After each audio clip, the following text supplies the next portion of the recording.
Look at them, sleeping peacefully. Surely nothing can wake them up throughout the night. Watch them toss and turn as if they have no care for anyone or anything in this cruel world, not even about themselves. Now, you're definitely thinking this person is getting a nice recommended 8 hours of sleep, so by time the morning comes, they can work their 9 to 5 hour shift at the Cheesecake Factory and contribute something to society, that they'll wake up at a reasonable time, right? Wrong. What if I told you that they were sleeping like this at 2 p.m.? Brought to you by the creators of the critically acclaimed Roomba, we introduced the All-Nighter Fighter, programmed to wake you up between the hours of 6 a.m., 7 a.m., 8 a.m., 9 a.m., and even 10 a.m., but no later than 10 a.m.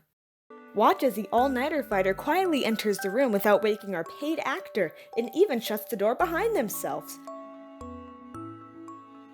Now that's an alarm clock with style. Now, the real fun begins.